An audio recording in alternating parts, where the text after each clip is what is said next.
Hey everyone, today we're going to break down the surprisingly critical rules that protect our entire financial system from everyday office gadgets. Yeah, it sounds a little strange, but trust me, it's a huge deal. Let's get right into it. So let me start with a question for you. What could your office printer, the one that's always jamming, possibly have in common with a massive steel-reinforced bank vault? One's a high-tech fortress, the other complains about toner. And there it is. Believe it or not, that totally unassuming printer, if it's connected to the network, can be a digital backdoor straight into a bank's most sensitive data. And that's the whole problem we're talking about today. These unsecured devices are a massive and often totally overlooked risk. All right, so to really understand how to fix this, we first need to get a super clear picture of what these risky devices actually are. What exactly are we talking about when we say the Internet of Things in a place like a bank? First things first, you have to know how the regulators define an IoT device. And you can forget about your smartwatch or your talking toaster for a minute. In this world, it's basically any office device that has an IP network connection. It's a really broad definition, and that's on purpose. It's designed to catch everything that might otherwise slip through the cracks. So let's make this real. We're talking about things like your printers, network phones, even the security cameras and the systems that control the doors. Now, you'll see that things like PCs, servers, and tablets are specifically excluded. That's not because they're safe, it's because they already have their own, separate, very strict security rules.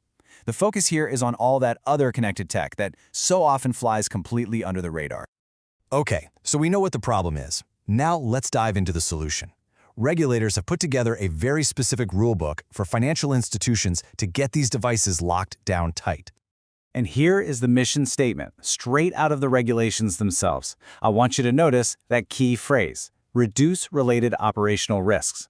See, this isn't just a tech issue for the IT department. It's seen as a systemic risk to the entire financial operation. So how exactly do these rules get the job done? The very first step is so simple, but it's incredibly powerful. You can't protect what you don't know you have. The rules demand that these institutions create and maintain a detailed inventory of every single IoT device, what it is, where it is, and who's responsible for it. And listen, this is not a one-and-done kind of deal. That list has to be updated at least once a year. Next up, it's all about locking the digital front door.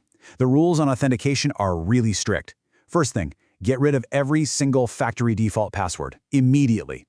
Passwords have to be strong, complex, and just as important, you have to apply the principle of least privilege.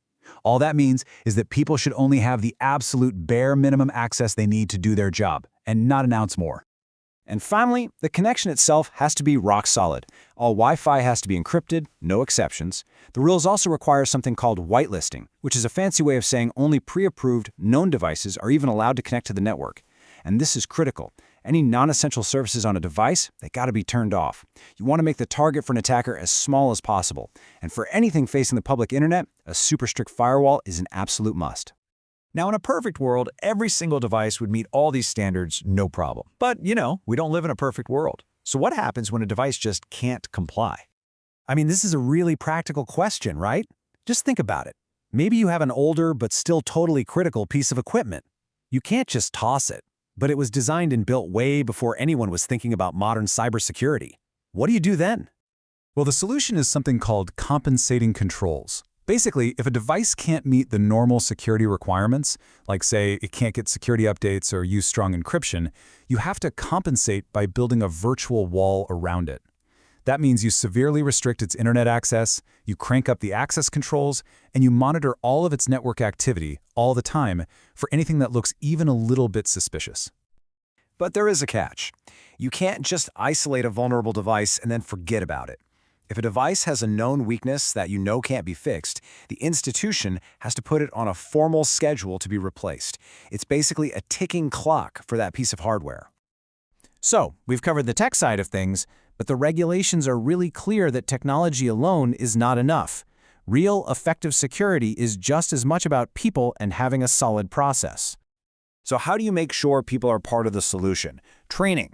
The regulations get super specific here. For anyone who directly manages these IoT devices, the rule is they have to get at least 1 full hour of dedicated IoT security training every single year. This makes sure the people closest to the hardware know the latest threats and the right procedures.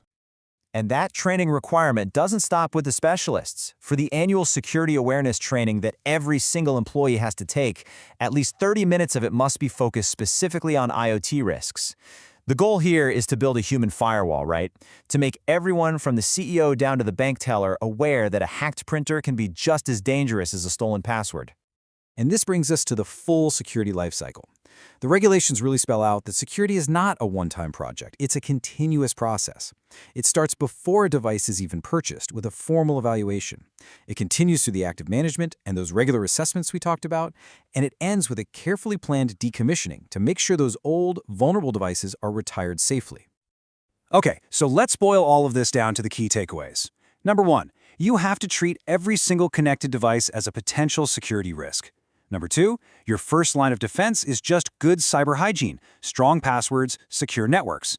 Number 3, if a device can't be properly secured, you have to isolate it, monitor it, and put it on a list to be replaced.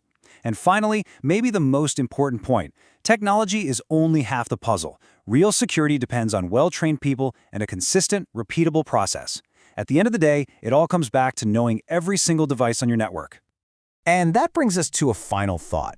These rules are for financial institutions, but the principle behind them, it applies everywhere, from the Wi-Fi at your local coffee shop to all the smart devices in our own homes. It really makes you wonder, doesn't it? What hidden networks are you a part of every day, and how secure are they, really? Thanks for watching.